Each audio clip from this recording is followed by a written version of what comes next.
ರನ ರನ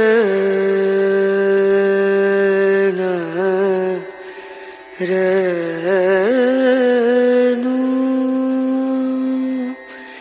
ರೇ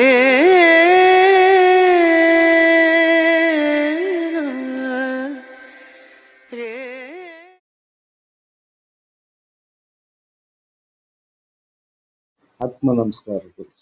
ಆತ್ಮ ನಮಸ್ತೆ. ಪರಿಶುದ್ಧ ಆತ್ಮ ಸ್ವರೂಪರಿಗೆ, ಆತ್ಮ ಸೋದರ ಸೋದರಿಯರಿಗೆ, ಆಧ್ಯಾತ್ಮಿಕ ಮಿತ್ರರಿಗೆ ನನ್ನ ಆತ್ಮ ನಮಸ್ಕಾರಗಳು. ಗುರುದೇವರು ಏನು ಹೇಳಿಸುವರೋ ಅದನ್ನೇ ಹೇಳುತ್ತೇನೆ. ನಾವೆಲ್ಲ ಶ್ರದ್ಧೆಯುಳ್ಳವರಾಗಿ ಕೇಳಿ ಆತ್ಮ ಸಾಕ್ಷಾತ್ಕಾರಕ್ಕಾಗಿ ಎಲ್ಲರೂ ಪ್ರಯತ್ನಿಸಬೇಕೆಂದು ಆಶಿಸುತ್ತೇನೆ. ಶ್ರೀ ಗುರುಭ್ಯೋ ನಮಃ. ಹರಿ ಓಂ ತತ್ಸತ್.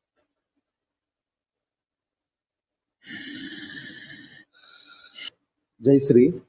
ಎಲ್ಲರೂ ತ್ರಿಗುಣಗಳ ಗುಣಗಳ ಬಗ್ಗೆ ಹೇಳುತ್ತಾರೆ. ಅದರ ಬಗ್ಗೆ, ಅದರ ಕೆಲಸ ಮತ್ತು ಚಟುವಟಿಕೆಗಳ ಬಗ್ಗೆ ಎಲ್ಲೂ ಕೇಳಲಿಲ್ಲ. ಇದು ತಮೋಗುಣ, ರಜೋಗುಣ ಮತ್ತೆ ಸತ್ವಗುಣದ ಬಗ್ಗೆ ಸ್ವಲ್ಪ ಸ್ಪಷ್ಟನೆಯನ್ನು ಕೊಡ್ತೀರಾ? ಈ ತ್ರಿಗುಣಗಳ ಕಾರಣದಿಂದನೇ ಪರಮಾತ್ಮನು ಜೀವಾತ್ಮನು ಆಗುವುದಕ್ಕೆ ಕಾರಣ. ಅಧೋಮುಖದಿಂದ ಬರುವಾಗ ತಾಮಸನಾಗಿರ್ತಾನೆ. ಅವನಿಗೆ ತಮೋಗುಣದಿಂದ ಚೆನ್ನಾಗಿ ಅವನು ತಿನ್ನೋದು ಮತ್ತೆ ನಿದ್ರೆ ಮಾಡೋದು ಬಿಟ್ರೆ ಬೇರೆ ಪ್ರಪಂಚ ಅನ್ನೋದು ಗೊತ್ತಿರೋದಿಲ್ಲ. ಈ ತಮೋಗುಣವನ್ನ ನಾವು ಕುಂಭಕರ್ಣನಿಗೆ ಹೋಲಿಸ್ತೀವಿ. ಅವನು ಚೆನ್ನಾಗಿ ತಿನ್ನೋದು, ನಿದ್ರೆ ಮಾಡೋದು, ಸುತ್ತಾಡೋದು, ಇಷ್ಟು ಬಿಟ್ರೆ ಬೇರೆ ಪ್ರಪಂಚ ಬಗ್ಗೆ ಅವನಿಗೆ ಅವಶ್ಯಕತೆ ಇಲ್ಲ. ಇವನು ಯಾವಾಗ್ಲೂ ಈ ತಾಮಸದಲ್ಲೇ ಇರ್ತಾನೆ. ಅವನು ಈ ತಮಗುಣ ತುಂಬಾ ನಿಕೃಷ್ಟವಾಗಿರುವಂಥದ್ದು. ಇದರಿಂದ ಜ್ಞಾನಕ್ಕೆ ಯಾವುದೇ ರೀತಿ ಪ್ರಯೋಜನ ಇಲ್ಲ. ತಮೋಗುಣದಿಂದ ಜ್ಞಾನ ಅನ್ನೋದು, ಜ್ಞಾನೋದಯ ಅನ್ನೋದು ಆಗೋದಿಲ್ಲ. ಹಾಗಾಗಿ ತಮೋಗುಣ ತುಂಬಾ ನಿಕೃಷ್ಟವಾಗಿರುವಂಥದ್ದು. ಇವನಿಗೆ ಸದಾ ತಿನ್ನೋದು, ನಿದ್ರೆ ಮಾಡೋದು ಬಿಟ್ರೆ ಬೇರೆ ಚಿಂತೆ ಅನ್ನೋದೇ ಇರೋದಿಲ್ಲ. ನಮ್ಮಲ್ಲೂ ಇಂಥ ತಿಂಡಿ ಹೋದ ಜನಗಳು ಬಹಳ ಜನ ಇರ್ತಾರೆ, ನಮ್ಮ ಸಮಾಜದಲ್ಲೂ ಅನ್ಸುತ್ತೆ. ಹೌದು, ಖಂಡಿತ. ಅವ್ರಿಗೆ ಇದು ತಮೋಗುಣ ಅದು ತಮೋಗುಣದಲ್ಲಿ ಇರ್ತಾರೆ. ಮಾನವನು ತಮೋಗುಣದಲ್ಲಿ ಇರ್ತಾನೆ ಆಗ. ಎರಡನೇದು, ಅಲ್ಲಿಂದ ಕೆಳಗಡೆಗೆ ಬರ್ತಾ ರಜೋಗುಣದಿಂದ ಕೂಡಿರ್ತಾನೆ. ಈ ರಜೋಗುಣ ನಾವು ರಾವಣ ಬ್ರಹ್ಮನಿಗೆ ಹೋಲಿಸ್ತೀವಿ. ಈ ಕಡೆ ಒಳ್ಳೆ ಕಾರ್ಯಗಳನ್ನು ಮಾಡ್ತಾನೆ, ಈ ಕಡೆ ಕೆಟ್ಟ ಕಾರ್ಯಗಳನ್ನು ಮಾಡ್ತಾನೆ. ಈ ಕಡೆ ಒಳ್ಳೆ ಕರ್ಮಗಳನ್ನು ಮಾಡ್ತಾನೆ, ಈ ಕಡೆ ಕೆಟ್ಟ ಕರ್ಮಗಳನ್ನು ಮಾಡ್ತಾನೆ. ಒಳ್ಳೆ ಕರ್ಮಗಳಲ್ಲಿ ಪಡೆದಿರುವಂತಹ ಪುಣ್ಯವನ್ನ ಕೆಟ್ಟ ಕರ್ಮಗಳಲ್ಲಿ ಕಳೆದು ಬಿಡ್ತಾನೆ. ಹಾಗಾಗಿ ಭಗವಂತ ಈ ಅದ್ಭುತವಾಗಿ 84 ಲಕ್ಷ ಜೀವರಾಶಿಗಳಲ್ಲಿ ತುಂಬಾ ಅದ್ಭುತವಾಗಿ ಕೊಟ್ಟಿರುವಂತಹ ಮಾನವನ ಜನ್ಮವನ್ನ ವ್ಯರ್ಥ ಮಾಡ್ಕೊಂಡ್ಬಿಡ್ತಾನೆ. ಅದರಿಂದ ಏನು ಪ್ರಯೋಜನ ಇಲ್ಲ. ಇದು ಕೂಡ ನಾವು ತುಂಬಾ ವ್ಯರ್ಥ ಅಂತ ಹೇಳ್ತೀವಿ. ಈಗ ಸಮಯ ಎಲ್ಲ ತಿಂದು ಬಿಡ್ತಾನೆ ಅವನು. ಈ ಕಡೆ ಒಳ್ಳೆ ಕೆಲಸಗಳು ಮಾಡ್ತಿರ್ತಾನೆ, ಆ ಒಳ್ಳೆ ಕೆಲಸಗಳಲ್ಲಿ ಸಂಪಾದನೆ ಮಾಡಿರೋ ಪುಣ್ಯನ ಕೆಟ್ಟ ಕೆಲಸಗಳಲ್ಲಿ ಕಳೆದು ಬಿಡ್ತಾನೆ. ಇಂಥವ್ರು ನಮ್ಮ ಸಮಾಜದಲ್ಲಿ ಬಹಳ ಜನ ಇದ್ದಾರೆ ಅನ್ಸುತ್ತೆ. ಹೌದು, ಒಳ್ಳೆ ಕೆಲಸನ ಮಾಡ್ತಾರೆ, ಕೆಟ್ಟ ಕೆಲಸನ ಮಾಡ್ತಾರೆ. ಹೌದು. ಯಾಕಂದ್ರೆ ಆ ತರ ವ್ಯಕ್ತಿಗಳು ಮಾನವ ಆಗ ರಜೋಗುಣದಲ್ಲಿ ಇರ್ತಾನೆ. ರಜೋಗುಣದಲ್ಲಿ ಇರೋ ಕಾರಣದಿಂದ ಆ ರಜೋಗುಣ ಪ್ರಭಾವದಿಂದ ಅವನು ಏನ್ ಮಾಡ್ತಿರ್ತಾನೆ, ಈ ಕಡೆ ಸ್ವಲ್ಪ ಒಳ್ಳೆ ಕೆಲಸಗಳನ್ನು ಮಾಡ್ತಿರ್ತಾನೆ, ಅಂದ್ರೆ ಕೆಟ್ಟ ಕೆಲಸಗಳನ್ನು ಮಾಡ್ತಿರ್ತಾನೆ. ಹಾಗಾಗಿ ಅದು ಅಲ್ಲಿ ಸಂಪಾದನೆ ಮಾಡಿರುವಂತಹ ಪುಣ್ಯ ಕೆಲಸಗಳು, ಪುಣ್ಯ ಕರ್ಮಗಳು, ಆ ಫಲಗಳು ಈ ಕೆಟ್ಟ ಕರ್ಮಗಳಲ್ಲಿ ಕಳೆದು ಬಿಡುತ್ತವೆ. ಹಾಗಾಗಿ ಇದು ವ್ಯರ್ಥ. ಇನ್ನ ಊರ್ಧಂ ಗಚ್ಚಂತಿ ಸತ್ವಸ್ಥ. ಇವನು ವಿಭೀಷಣನು. ಇವನು ನನ್ನ ಮಾತು ಇವರು ಯಾರು ಕೇಳೋದಿಲ್ಲ ಅಂತೇಳಿ ಹೊರಟು ಬಿಡ್ತಾನೆ. ಅಣ್ಣ ತಮ್ಮಂದಿರು ಮತ್ತೆ ಇವ್ರ್ಯಾರು ನನ್ನ ಮಾತುಗಳು ಕೇಳೋದಿಲ್ಲ ಅಂತೇಳಿ ಇವನು ಜಾಗ ಬಿಟ್ಟು ಹೊರಟ್ಬಿಡ್ತಾನೆ. ಓಕೆ ಇವನು ಶ್ರೀರಾಮಚಂದ್ರನ ಹತ್ರ ಹೋಗ್ತಾನೆ. ಓಕೆ ಅದೇ ರೀತಿ ಕೆಳಗಡೆ ಬಂದಿರೋಂಥ ಪ್ರಾಣಶಕ್ತಿಯನ್ನ ಮತ್ತೆ ನಾವು ಊರ್ಧ್ವಕ್ಕೆ ತೆಗೆದುಕೊಂಡು ಹೋಗಿ ಹ್ಮ್ ಹ್ಮ್ ನಾವು ಅಲ್ಲಿ ಆ ಶ್ರೀರಾಮನಲ್ಲಿ ಸೇರಿಸಬೇಕು. ಓಕೆ ಇವನು ವಿಭೀಷಣ, ಹ್ಮ್ ಇವನಿಗೆ ವಿಭೀಷಣನಿಗೆ ಹೋಲಿಸ್ತೀವಿ ಇವನ್ನ, ಹ್ಮ್ ಹ್ಮ್ ಸತ್ವಗುಣ. ಓಕೆ ಇವನೇನ್ ಮಾಡ್ತಾನೆ, ಇವ್ ಯಾರು ನನ್ನ ಮಾತು ಕೇಳೋದಿಲ್ಲ, ಇವ್ರ ಹತ್ರ ನನ್ಗೆ ನೆಮ್ಮದಿ ಇಲ್ಲ ಅಂತೇಳಿ ನೆಮ್ಮದಿ ಹುಡ್ಕೊಂತ ಶ್ರೀರಾಮಚಂದ್ರನ ಹತ್ರ ಹೊರಟ್ಬಿಡ್ತಾನೆ ವಿಭೀಷಣನು. ವಿಷನ್ ಓಕೆ ಆಗ ಶ್ರೀರಾಮಚಂದ್ರರು ಅವ್ರಿಗೆ ಜಾಗ ಕೊಡ್ತಾನೆ. ಓಕೆ ಬನ್ನಿ ಅಂತೇಳಿ ಕರೆದು ಕುಳಿಸಿ ಅವ್ರಿಗೆ ಮನಃಶಾಂತಿಗೆ ಬೇಕಾಗಿರುವಂತಹ ಮಾತುಗಳನ್ನ ಆಡ್ತಾನೆ. ಓಕೆ ಆಗ ಶ್ರೀರಾಮಚಂದ್ರರು ಹೇಳ್ತಾರೆ, ನಿನಗೆ ಲಂಕಾ ರಾಜ್ಯವನ್ನ ನೀನೇ ಅದನ್ನ ಪರಿಪಾಲನೆ ಮಾಡು, ನಾನು ನಿನಗೆ ಕೊಡಿಸ್ತೀನಿ ಅಂತ ಹೇಳ್ತಾರೆ ಶ್ರೀರಾಮಚಂದ್ರ. ಓಕೆ ಆಗ ವಿಭೀಷಣನಿಗೆ ಡೌಟ್ ಬರುತ್ತೆ, ಹ್ಮ್ ಅಲ್ಲ ತ್ರಿಲೋಕಗಳಿಗೆ ತ್ರಿಲೋಕಗಳನ್ನು ನೋಡಿ ಎದುರುವಂತವನು ನಮ್ಮಣ್ಣ ರಾವಣ, ಓಕೆ ನಮ್ಮ ಅಣ್ಣನ್ನೇ ಸೋಲಿಸ್ತಾನ ಅಂತ ಒಂದು ಸಂಶಯ ಬರ್ತದೆ ವಿಭೀಷಣನಿಗೆ. ಓಕೆ ಆಗ ಏನ್ ಮಾಡ್ತಾನೆ, ವಿಭೀಷಣನು ದುಂದುಬ ಅನ್ನೋ ಒಬ್ಬ ರಾಕ್ಷಸ ಇರ್ತಾನೆ. ಓಕೆ ಅವನು ಕಳೇಬರ ದೊಡ್ಡ ಪರ್ವತದಷ್ಟು ಇರ್ತದಂತೆ, ಓ ಅಷ್ಟು ದೊಡ್ಡ ದೊಡ್ಡ ಪರ್ವತದಷ್ಟು ಕಳೇಬರ ಇರ್ತದಂತೆ ಅವನು, ಹ್ಮ್ ಹ್ಮ್ ಅಂದ್ರೆ ದೇಹ. ಅದೇ ಹಾಗಾಗಿ ಅವನ್ನ ಏನ್ ಮಾಡ್ತಾರೆ ಅಲ್ಲಿ ಹ್ಮ್ ವಿಭೀಷಣನು ಶ್ರೀರಾಮಚಂದ್ರರಿಗೆ, ಈ ದೇಹವ ಪ್ರಾಣ ಬಿಟ್ಟಿದೆ, ಈ ದೇಹವನ್ನ ತೆಗೆದು ಆ ಕಡೆಗೆ ಇಡಿ ಅಂತ ಹೇಳ್ತಾನೆ. ಓಕೆ ಅದು ದೊಡ್ಡ ಪರ್ವತದಷ್ಟಿರುತ್ತದೆ. ಆಗ ರಾಕ್ಷಸ ಹೌದು. ಓಕೆ ಆಗ ಶ್ರೀರಾಮಚಂದ್ರರು ಅವರ ಹೆಬ್ಬೆಟ್ಟಿನಲ್ಲಿ ಹ್ಮ್ ಹೀಗೆ ಇಟ್ಟಿಕೊಂಡು ಹ್ಮ್ ಹೀಗೆ ತಳ್ತಾರೆ. ಓಕೆ ಎಷ್ಟೋ ಯೋಜನೆಗಳ ದೂರ ಹೋಗ್ಬಿಡ್ತದೆ ಓ ಆ ಕಳೇಬರ. ಹಾ ದೇಹ ಆಗ ಓ ನಮ್ಮ ಅಣ್ಣನನ್ನ ಹ್ಮ್ ಇವರು ಹ್ಮ್ ಸೋಲಿಸ್ತಾರೆ, ಹ್ಮ್ ಇವರು ಸಾಮಾನ್ಯ ವ್ಯಕ್ತಿ ಅಲ್ಲ, ಹ್ಮ್ ಹ್ಮ್ ಇವರು ದಿವ್ಯ ಪುರುಷರು ಓಕೆ ಅನ್ನೋದು ವಿಭೀಷಣನಿಗೆ ಅರ್ಥ ಆಗ್ತದೆ. ಹ್ಮ್ ಹ್ಮ್ ಆಗ ವಿಭೀಷಣ ಶ್ರೀರಾಮಚಂದ್ರರ ಹತ್ರ ಅಣಗಿ ಮಣಗಿ ಇದ್ದು ಹ್ಮ್ ಅವ್ರ ಹತ್ರ ಜ್ಞಾನವನ್ನ ಪಡೆದು ಆವಾಗ ಅವನು ಸಮಾಜದ ಬಗ್ಗೆ ತಿಳ್ಕೊಳೋ ಪ್ರಯತ್ನ ಮಾಡ್ತಾನೆ. ಓಕೆ ಈ ತ್ರಿಗುಣಗಳು ಅಂತಂದ್ರೆ ಈ ತರ ಇರ್ತದೆ. ಹ್ಮ್ ಈಗ ನಾವು ಯಾವ ಗುಣದಲ್ಲಿ ಇದ್ದೀವಿ ಅನ್ನೋದು ನಾವೇ ಸ್ಕೇಲ್ ಮಾಡ್ಕೋಬೇಕು. ನಮ್ಮ ಜಾತಕ ಇದ್ರಲ್ಲೇ ಇದೆ. ನಮ್ಮ ಹ್ಮ್ ಬುದ್ಧಿ ಜಾತಕ ಇಲ್ಲಿದೆ. ಹ್ಮ್ ಹ್ಮ್ ಹ್ಮ್ ನಮ್ಮ ಮಹರ್ಷಿಗಳು ಸಾಕಷ್ಟು ದೃಷ್ಟಾಂತಗಳಿಂದ ಓಕೆ ಮತ್ತೆ ಶಾಸ್ತ್ರಗಳಿಂದ ಗ್ರಂಥಗಳ ಮುಖಾಂತರ ನಮಗೆ ಅವರು ಇವನ್ನ ಅನುಭವಿಸಿ ಅನುಭವವನ್ನ ನಮಗೆ ಸೂಚಿಸಿರೋದು. ಅದನ್ನ ನಾವು ಎಲ್ಲಿದ್ದೀವಿ ಅನ್ನೋದನ್ನ ನಾವು ಸ್ಕೇಲ್ ಮಾಡ್ಕೊಂಡು ಮತ್ತೆ ನಾವು ಎಲ್ಲಿಗೆ ಬರಬೇಕು ಅನ್ನೋದನ್ನ ನಾವು ಅರ್ಥ ಮಾಡ್ಕೊಂಡು ನಾವು ಯಾವ ಗುಣ ರಜೋಗುಣನ ತಮೋಗುಣ ಸತ್ವಗುಣದಲ್ಲಿ ಇದೀವಿ ಅಂತ ನಾವೇ ತಿಳ್ಕೊಂಡು ನಾವು ಎಲ್ಲಿದ್ದೀವಿ ಅಂತ ತಿಳ್ಕೊಂಡು ನಾವು ಊರ್ಧ್ವಕ್ಕೆ ಹೋಗೋ ಪ್ರಯತ್ನವನ್ನ ಮಾಡಬೇಕು. ಅಂದ್ರೆ ಉದ್ಧಾರದ ಕಡೆಗೆ ಹೋಗೋ ಪ್ರಯತ್ನವನ್ನ ಮಾಡಬೇಕು ಯೋಗ ಸಾಧನೆ ಮುಖಾಂತರ. ಹೌದು ಊರ್ಧ್ವಕ್ಕೆ ಹೌದು, ಯೋಗ ಸಾಧನೆ ಮತ್ತು ಜ್ಞಾನದ ಮುಖಾಂತರ ನಾವು ಊರ್ಧ್ವಕ್ಕೆ ಹೋಗುವಂತ ಪ್ರಯತ್ನ ಮಾಡಿದ್ರೆ ನಮ್ಮ ಜೀವನಗಳು ಸುಭಿಕ್ಷೆಯಿಂದ ಮತ್ತೆ ಸುಲಲಿತವಾಗಿ ಜ್ಞಾನೋದಯವಾಗಿರುತ್ತದೆ.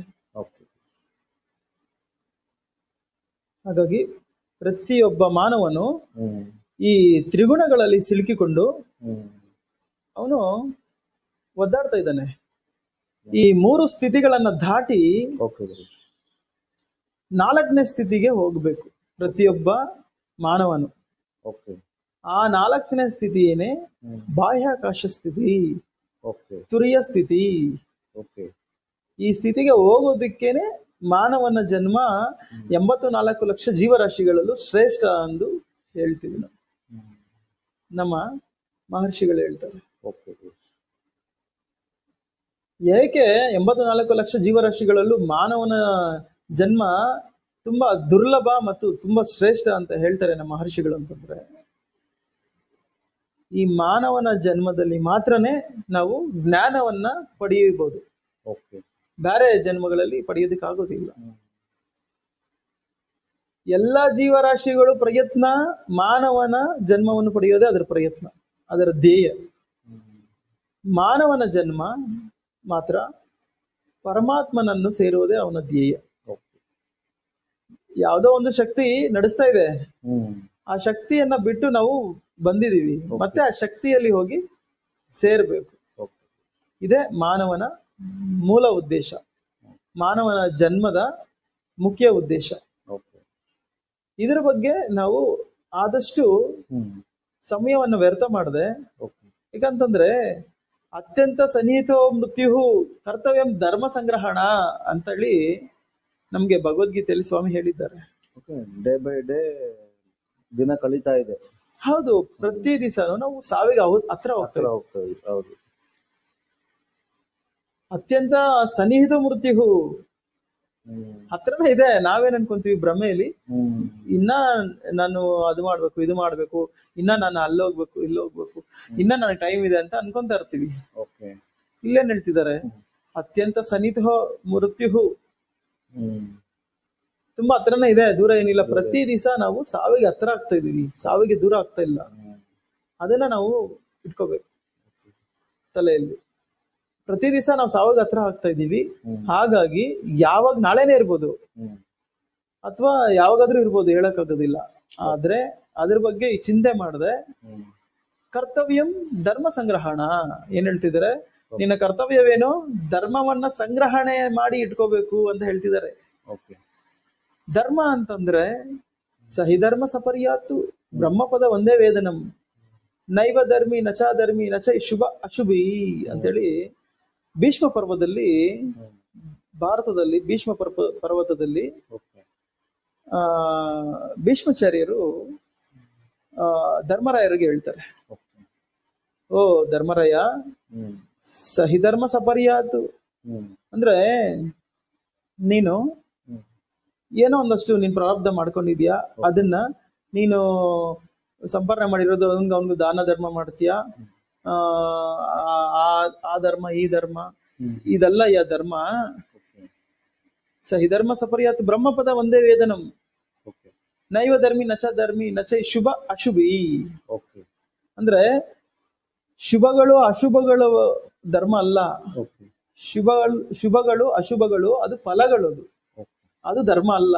ನಾನು ಶುಭ ಕಾರ್ಯ ಮಾಡಿದೆ, ನಾನು ದಾನ ಧರ್ಮಗಳನ್ನ ಮಾಡಿದೆ, ನಾನು ಏನೋ ಅನ್ನದಾನಗಳನ್ನು ಮಾಡಿದೆ, ಇಲ್ದೇರೋರ್ಗೆ ಏನೋ ನಾನು ಕೊಟ್ಟೆ, ಇದೆಲ್ಲ ಧರ್ಮ. ಧರ್ಮ ಅಂತಂದ್ರೆ ಬ್ರಹ್ಮಪದ ಒಂದೇ ವೇದನಂ ಅಂದ್ರೆ ಆ ಚೈತನ್ಯ ಶಕ್ತಿ ಆ ಪರಮಾತ್ಮನನ್ನ ಬಿಟ್ಟು ಬಂದಿದೆ, ಮತ್ತೆ ಈ ಚೈತನ್ಯ ಶಕ್ತಿಯನ್ನ ಪರಮಾತ್ಮನಲ್ಲಿ ಸೇರಿಸೋದೇ ಧರ್ಮನಯ್ಯ, ನಿಜವಾದ ಧರ್ಮ ಇದೆ ಅಂತ ಹೇಳ್ತಾರೆ. ಹಾಗಾಗಿ ಧರ್ಮ ಪದಕ್ಕೆ ಅರ್ಥ ಬೇರೆನೇ ಇದೆ. ಅದನ್ನು ಸ್ಪಷ್ಟವಾಗಿ ಶಾಸ್ತ್ರಗಳ ಮುಖಾಂತರ ಮತ್ತು ಗ್ರಂಥಗಳ ಮುಖಾಂತರ ನಮ್ಮ ಮಹರ್ಷಿಗಳು ನಮ್ಗೆ ಅದನ್ನ ತಲುಪಿಸೋ ಪ್ರಯತ್ನ ಮಾಡಿದ್ದಾರೆ. ಇದರ ಬಗ್ಗೆ ನಾವು ಚಿಂತನೆಯನ್ನು ಮಾಡಿ ಈ ಜ್ಞಾನವನ್ನ ತಿಳ್ಕೊಳ್ಳುವಂತ ಪ್ರಯತ್ನಗಳನ್ನ ಸದಾನ ಮಾಡ್ತಾ ಇರ್ಬೇಕು. ಯಾಕಂದ್ರೆ ನಮ್ಗೆ ಟೈಮ್ ಇಲ್ಲ, ಪ್ರತಿ ದಿವಸ ನಾವು ಮೃತ್ಯುಗೆ ಹತ್ರ ಆಗ್ತಿದ್ದೀವಿ. ಹಾಗಾಗಿ ಸಮಯ ಇಲ್ಲ ನಮ್ಗೆ. ಒಂದು ಕ್ಷಣನೂ ವ್ಯರ್ಥ ಮಾಡದೆ ಆದಷ್ಟು ನಾವು ಜ್ಞಾನವನ್ನ ಪಡೆಯೋದಕ್ಕೆ ಮತ್ತೆ ಸಾಧನೆಯನ್ನು ಮಾಡೋದಕ್ಕೆ ನಾವು ತಯಾರಾಗಿರ್ಬೇಕು. ಯಾವಾಗ ಅತ್ಯಂತ ಸನ್ನಿಹಿತ ಮೃತ್ಯು ಕರ್ತವ್ಯಂ ಧರ್ಮ ಸಂಗ್ರಹಣ. ಕರ್ತವ್ಯ ಏನು ಅಂತ ಹೇಳಿದ್ದಾರೆ, ಧರ್ಮವನ್ನ ಸಂಗ್ರಹಣೆ ಮಾಡಿ ಇಟ್ಕೋಬೇಕು, ದುಡ್ಡನ್ನಲ್ಲ. ದುಡ್ಡು ಇವತ್ತಿರುತ್ತೆ, ನಾಳೆ ಹೋಗುತ್ತೆ. ನಿನ್ ಕಷ್ಟ ಬಿದ್ದು ಕೋಟಿ ಕೋಟಿ ಸಂಪಾದನೆ ಮಾಡಿರೋದು ನಾಳೆ ಬೆಳಗ್ಗೆ ಯಾರೋ ಬಂದು ತಿಂದೋಗ್ತಾನೆ, ಅಥವಾ ನಿಮ್ಮವರೇ ಒಂದು ಕ್ಷಣದಲ್ಲಿ ಕಳೆದು ಬಿಡ್ತಾರೆ. ನೀನ್ ಇಷ್ಟು ವರ್ಷಗಳು ಮಾಡಿದ್ದು ವ್ಯರ್ಥ ಆಗ್ಬಿಡುತ್ತೆ. ಹೆಸರು ಇವತ್ತಿರ್ತದೆ, ನಾಳೆ ಹೋಗುತ್ತೆ. ಹೆಸರನ್ನೆಲ್ಲ ಸಂಗ್ರಹಣೆ ಮಾಡ್ಬೇಕಾಗಿರೋದು, ದುಡ್ಡನ್ನೆಲ್ಲ ಸಂಗ್ರಹಣೆ ಮಾಡ್ಬೇಕಾಗಿರೋದು. ನೀನು 100 ಒಳ್ಳೆ ಕೆಲಸಗಳನ್ನ ಮಾಡಿ ಒಳ್ಳೆ ಹೆಸರನ್ನು ಪಡೆದಿದ್ರು ಕೂಡ ಅಪ್ಪಿ ತಪ್ಪಿ ಯಾವ್ದಾದ್ರು ಒಂದು ತಪ್ಪಾಯ್ತು ಅಂದ್ರೂ ಆ 100 ಮಾಡಿರುವಂತಹ ಒಳ್ಳೆ ಕೆಲಸಗಳಿಂದ ಬಂದಿರುವಂತಹ ಹೆಸರು ಒಂದು ತಪ್ಪಿಂದ ಕಳೆದೋಗ್ಬಿಡ್ತದೆ. ಹೌದು, ಅದು 99 ಲೆಕ್ಕಕ್ಕೆ ಬರಲ್ಲ, ಒಂದೇ ಲೆಕ್ಕಕ್ಕೆ ತಗೊಂಡು. ಹಾ, ಹಾಗಾಗಿ ಹೆಸರುಗಳೆಲ್ಲ ಸಂಪಾದನೆ ಮಾಡಿ ಇಡ್ಬೇಕಾಗಿರೋದು, ಪ್ರತಿಷ್ಠೆನೆಲ್ಲ ಸಂಪಾದನೆ ಮಾಡಿ ಇಡ್ಬೇಕಾಗಿರೋದು, ದುಡ್ಡನ್ನೆಲ್ಲ ಸಂಪಾದನೆ ಮಾಡಿ ಇಡ್ಬೇಕಾಗಿರೋದು, ಇದೆಲ್ಲ ಇನ್ನೊಬ್ಬರಿಗೆ ತೋರ್ಸ್ಕೊಳೋದಕ್ಕೆ ಅಷ್ಟೇ ಬಿಟ್ರೆ ಖಂಡಿತ. ನಿನ್ನ ಅಭಿವೃದ್ಧಿಗ ಇದು ಕೆಲ್ಸಕ್ಕೆ ಬರಲ್ಲ. ಇದು ಸತ್ಯವಾದ ಮಾತು ಗುರುಜಿ. ನೀನು ಈ ಮೆಟೀರಿಯಲಿಸ್ಟಿಕ್ ವರ್ಲ್ಡ್ ಅಲ್ಲಿ ಹ್ಮ್ ನೀನು ಏನೇ ಮಾಡಿದ್ರು ಅದು ಲೆಕ್ಕಕ್ಕೆ ಬರೋದಿಲ್ಲ, ಎಲ್ಲ ಎಲ್ಲೇ ಬಿಟ್ಟು ಹೋಗ್ಬೇಕು. ಖಂಡಿತ. ಎಷ್ಟೋ ಅತಿರಥ ಮಹಾರಥಿಗಳು, ಎಷ್ಟೋ ಮಹಾತ್ಮರು, ಓಕೆ. ಇವರೆಲ್ಲ ಎಷ್ಟೋ ಹೆಸರುಗಳು ಮಾಡಿದ್ದಾರೆ. ಈಗ ಅವ್ರನ್ನೆಲ್ಲ ನೆನ್ಸ್ಕೊಂತೀವಿ ನಾವು? ನೆನ್ಸ್ಕೊಳೋದಿಲ್ಲ. ಯಾರನ್ನೋ ಒಂದಷ್ಟು ಜನ ಆವತ್ತಿನ ದಿವಸ ನೆನ್ಸ್ಕೊಂತೀವಿ, ಆಮೇಲೆ ಆ ಕ್ಷಣಕ್ಕೂ ಅಷ್ಟೇ ದಿವಸನೂ ಇರಲ್ಲ. ಖಂಡಿತ. ಹಾಗಾಗಿ ಹೆಸರು ಮಾಡುವುದ್ರಲ್ಲಿ ಏನಿದೆ ಕೆಲಸ, ದುಡ್ಡು ಮಾಡೋದ್ರಲ್ಲಿ ಏನಿದೆ ಕೆಲಸ, ನಿನ್ನ ಪ್ರಾರಬ್ಧ ಏನಿದೆಯೋ ಅದು ಬಂದೇ ಬರುತ್ತೆ, ಎಲ್ಲೂ ಹೋಗೋದಿಲ್ಲ. ನಿನ್ನ ಪ್ರಾರಬ್ಧ ಇಲ್ಲದೆ ತಲೆ ಕೆಳಗಡೆ ಹಾಕಿ ಕಾಲ್ ಮೇಲೆ ಎತ್ತಿದ್ರು ನಿನಗ್ ಬರೋದಿಲ್ಲ ಅದು. ನೀನ್ ಎಷ್ಟೇ ಸಂಪಾದನೆ ಮಾಡಿ ಎಷ್ಟೇ ತಿಂದ್ರು ನೀನು ತಿನ್ನೋದು ನಿನ್ನ ಅಂಗೈ ಅಷ್ಟೇ, ಅದಕ್ಕಿಂತ ಜಾಸ್ತಿ ತಿನ್ನಕ್ಕಾಗಲ್ಲ. ಆ ಅಂಗೈ ಅಷ್ಟು ತಿನ್ನೋದಿಕ್ಕೆ ಇಡೀ ನಿನ್ನ ಜನ್ಮವನ್ನೇ ವ್ಯರ್ಥ ಮಾಡ್ತಾ ಇದೀಯ, ನಿನ್ನ ಜೀವನವನ್ನೇ ವ್ಯರ್ಥ ಮಾಡ್ತಾ ಇದೀಯ.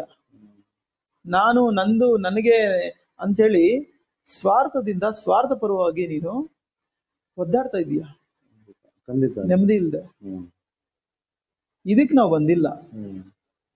ಇದಕ್ಕೆ ಬೇಕಾಗಿದ್ರೆ ಯಾವುದೋ ಒಂದು ಮೃಗ ಆಗಿ ಹುಟ್ಟಬಹುದಾಗಿತ್ತು, ಯಾವುದೋ ಒಂದು ಜೀವಿ ಆಗಿ ಹುಟ್ಟಬಹುದಾಗಿತ್ತು. ಮಾನವನ ಜನ್ಮ ಅವಶ್ಯಕತೆ ಇರಲಿಲ್ಲ. ಆ ಭಗವಂತ ಕರುಣಾಮಯಿ ಆತ. ಇಷ್ಟು ಟೆಕ್ನಾಲಜಿ ಇರುವಂತಹ ಫಿಸಿಕಲ್ ಬಾಡಿಯನ್ನ ಕೊಟ್ಟಿದ್ದಾರೆ. ಇದರ ಮುಖಾಂತರ ಪಂಚೇಂದ್ರಿಯಗಳನ್ನ ಉಪಯೋಗಿಸ್ಕೊಂತ, ಆ ಪಂಚೇಂದ್ರಿಯಗಳು ಏನಕ್ಕೆ ಉಪಯೋಗಿಸ್ಕೋಬೇಕು? ಧರ್ಮವನ್ನ ಸಂಗ್ರಹಣೆ ಮಾಡೋದಕ್ಕೆ ಉಪಯೋಗಿಸ್ಕೊಳೋದು ಪಂಚೇಂದ್ರಿಯಗಳನ್ನ. ನಾವು ಏನ್ ಮಾಡ್ತಾ ಇದೀವಿ? ಸದಾ ಪಂಚೇಂದ್ರಿಯಗಳನ್ನ ತೃಪ್ತಿ ಪಡಿಸೋದ್ರಲ್ಲೇ ಇದು ಹೋಗಿದೀವಿ. ಅದು ತೃಪ್ತಿ ಆಗೋದಿಲ್ಲ, ಇವನ್ ಬಿಡೋದಿಲ್ಲ. ಈ ಜನ್ಮ ಎಲ್ಲ ಕಳೆದು ಬಿಟ್ಟೆ, ಮತ್ತೆ ನೆಕ್ಸ್ಟ್ ಜನ್ಮ ಏನಾಗುತ್ತೀಯ ಅನ್ನೋ ಗ್ಯಾರಂಟಿನೇ ಇಲ್ಲ ಅಂತ ಹೇಳಿದ್ದಾರೆ ಸ್ವಾಮಿ ಭಗವದ್ಗೀತೆ. ಈ ಸಿಕ್ಕಿರೋ ಜನ್ಮವನ್ನ ಬುದ್ಧಿವಂತಿಕೆಯಿಂದ ಉಪಯೋಗಿಸ್ಕೊಂತ ಬುದ್ಧಿಜೀವಿಗಳಾಗಿ, ಸಂಘಜೀವಿಗಳಾಗಿ ನಾವು ಜ್ಞಾನವನ್ನ ಸಂಗ್ರಹಣೆಯನ್ನ ಮಾಡಬೇಕು. ಜ್ಞಾನವೇ ಧರ್ಮ. ನಾವು ಮೂಲ ಸ್ಥಾನದಿಂದ, ಉತ್ಪತ್ತಿ ಸ್ಥಾನದಿಂದ ಬಿಟ್ಟು ಜಾರಿ ಬಂದಿರುವಂತಹ ಈ ಚೈತನ್ಯವು, ಆತ್ಮವು ಮತ್ತೆ ಉತ್ಪತ್ತಿ ಸ್ಥಾನಕ್ಕೆ ತೆಗೆದುಕೊಂಡು ಹೋಗಿ ಸೇರಿಸೋದೇ ಧರ್ಮ. ಇದು ಧರ್ಮ ಪದಕ್ಕೆ ಸರಿಯಾಗಿರುವಂತಹ ಅರ್ಥ ಅಂತ ನಮ್ಮ ಶಾಸ್ತ್ರಗಳ ಮುಖಾಂತರ ನಮ್ಮ ಮಹರ್ಷಿಗಳು ಹೇಳಿರುವಂಥದ್ದು. ಇದನ್ನ ನಾವು ದೃಷ್ಟಿಯಲ್ಲಿಟ್ಟುಕೊಂಡು ನಾವು ಜ್ಞಾನವನ್ನು ಪಡೆಯೋದಕ್ಕೋಸ್ಕರ ಸಮಯವನ್ನ ಇಡಬೇಕಾಗುತ್ತೆ. ಹಾಗಾಗಿ ಈ ತ್ರಿಗುಣಗಳು ಏನಿದೆ ಎಲ್ಲರಲ್ಲೂ ಇರುತ್ತೆ. ಆದ್ರೆ ಈ ತ್ರಿಗುಣಗಳನ್ನ ದಾಟಿ 4ನೇ ಸ್ಥಿತಿಗೆ ಹೋಗುವವನೇ ಯೋಗಿ.